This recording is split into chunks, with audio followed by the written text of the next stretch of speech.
get this? Maybe we have to ask Siri about this, yeah? Siri, Yeah, how well- many emails you read? Yeah, right, exactly. It'd be kind of funny if she told you.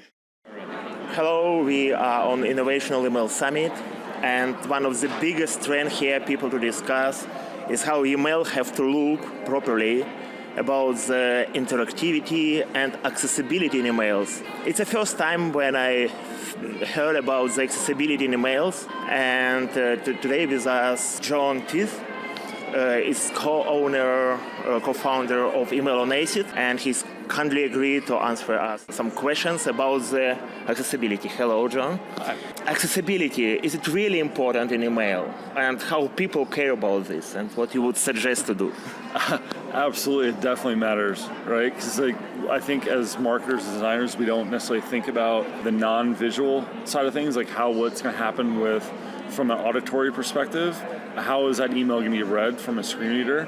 And there's statistics that say, like, from a visual standpoint, there's 325 million people, or no, actually 330 million people worldwide that have some type of visual impairment. And to put that in perspective, there's 325 million people in the United States.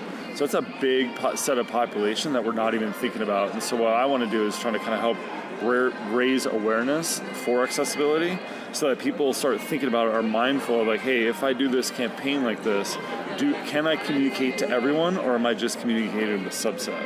And you kind of think about it like from a segmentation perspective. You know what I mean? That's a big trend, like with email marketing, is get more targeted messages.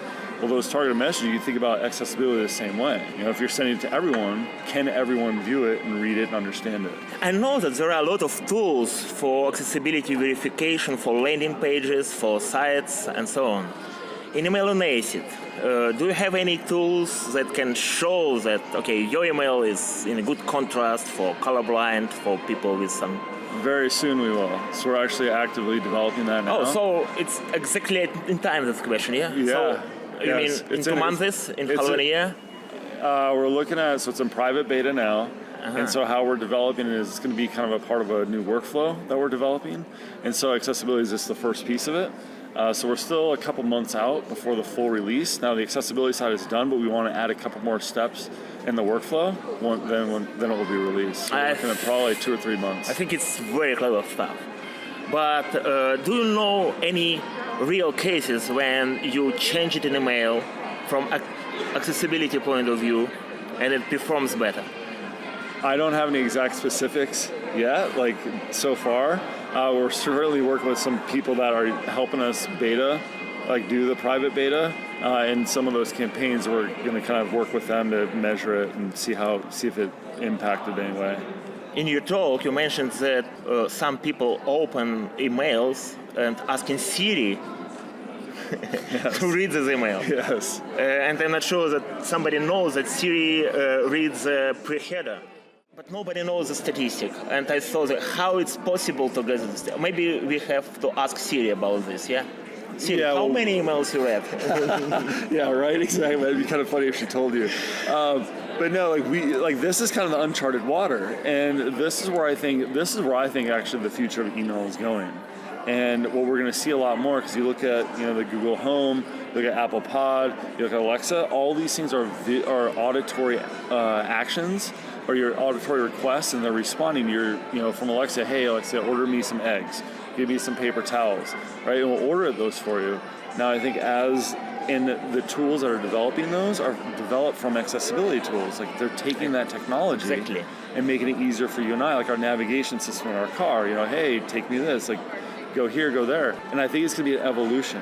And what's really interesting, if you go to Google Home and say, hey Google, read me the last email, it will say, I don't know how to do this yet. And that's really interesting, that yet part, because it's coming.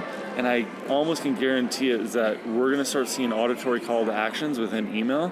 Now, yes, is it going to happen today, tomorrow? Probably not. But in a year and a half, 2 years, I definitely think that there's going to be a shift in email from just a place where you're kind of driving traffic to actually where you're converting people. Because you think about it, because like with Siri, you say, hey Siri, read my last email. It'll read it to you, and then it'll say, do you want to reply? You just say, yes, I want that thing. Yeah.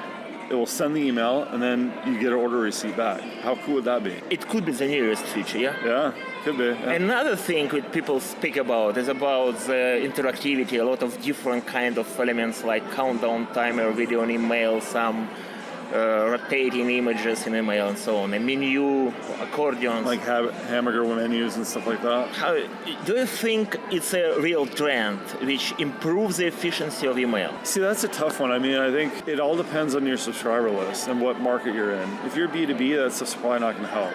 B2C, yeah, I mean, if it's relatable and your subscribers can understand why it's interactive and what it relates to them and how it helps them with that experience, I think it could definitely be beneficial. The problem with it, though, is to get that interactivity to play nice or not negatively impact the rendering in another email client. It's a tough task to do. It's not easy, and it takes a lot of time. So if you're expected from an email marketer perspective to send out 5 campaigns a week, 1 a day, that's going to be incredibly difficult to do because of all the development, all the time that it takes in. And so, yeah, if a brand can figure out a way to best get that money back or recoup that investment cost, then absolutely. Now, is there a silver bullet to saying, okay, a countdown timer is it? Not necessarily. I think it depends. I think it depends on the offer, and it depends on what you're trying to do and what message you're trying to get across. Yeah. So it's not necessary to put countdown timer in any email and improve efficiency just because of it's there. Yeah, no, that will work because then people are not going to, they're going to be like, why, well, how is this relevant? This makes no sense. Like, why are you having me a countdown timer to sign up for a free trial? Yeah. It doesn't make sense unless because really the countdown timer's attention is to create a sense of urgency. Yeah, exactly. And if you can't create that in the content or the offer, people won't do it. They're not going to take advantage. Like, well, I can get that anytime. But if it's something really exclusive, and that's a part of the marketer's job, is not just to rely on, it's countdown timer is the magic bullet. No, they need to look at the content and figure out how to draw people in and create an emotion for them to click it and engage. This is bad news. I would like to have some component when I put into email and it performs really good. Well, yeah, totally. I mean, I think that's the ultimate goal, right? But I think that's up to the email marketer to be able to do that. By the way, the tricky question about this interactivity. Your tool verifies how email looks on different devices, but how you plan to work with the things with interactivity, because it's not enough just to show a picture. The same with a GIF animation, for example, or video on email. Yeah, that interactivity, like with us, obviously, it's right now we don't have a capacity because while we just produce screenshots, you'll see what the initial looks like. You won't actually get to play with that interaction. Now, is that something that's on the roadmap? Yes. Is it going to happen anytime soon? No. Right? So it's on there. It's priority level of it's not as high as it probably could be or should be. What we want to do is before we make that investment, because that's a big investment to do, we want to make sure that it gets easier to create interactivity. Because right now, if, let's say 1% of all the emails are sent have some type of interactivity, that's really not enough for us to make that investment to build that functionality.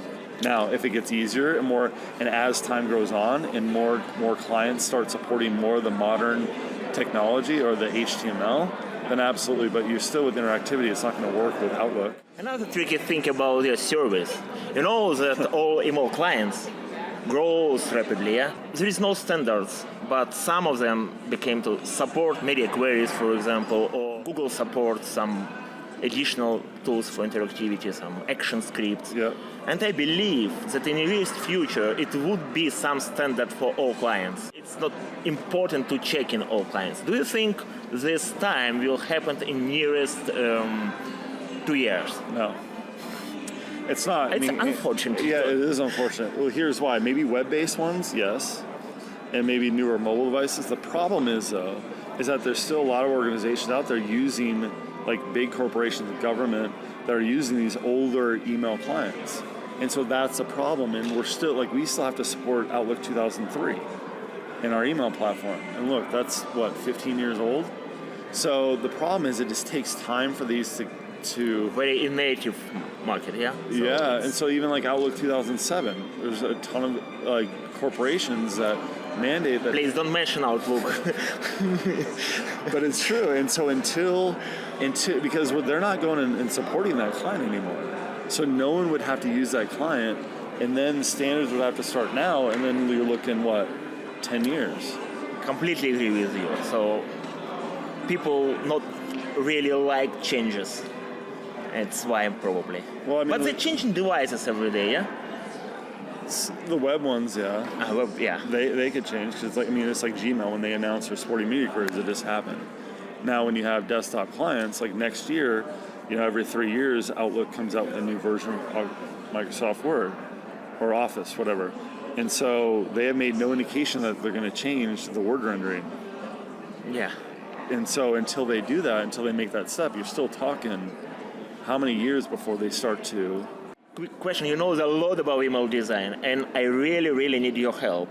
I am a jury we have an event in Russia, which is email show, and the people send the example of the emails, they nominate in different categories, they will best strategy, best email design, best content. It's a very big problem for me, how to prioritize this work, or how to choose which design is better than others.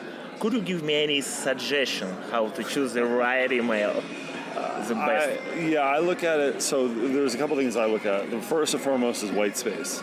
I think that is the most underutilized resource that people have, because they feel like we have to cram so much into email to get so much content into it, but we really don't. So when I look at design, I look at, do the elements have enough space to breathe?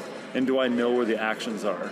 Then I look at graphics, so I think graphics play a big part of it, because pictures can say 1,000 words. And with that, it's like, how do the graphics trigger emotion, or how are they relevant to the content that I'm talking about, and how the quality of them as well. There's definitely a difference. So if picture helps to remove other words, it's a good picture, yeah? Or just call some emotions? Well, I think it depends. Is it complementary to the words? If you have like, let's just say, like, from a retail perspective, let's say you're selling blouses, and you have like a summer, like a picture in the background that might be of the sun, or like, sunflowers, or whatever it is, that's very complementary to what message you're trying to get across.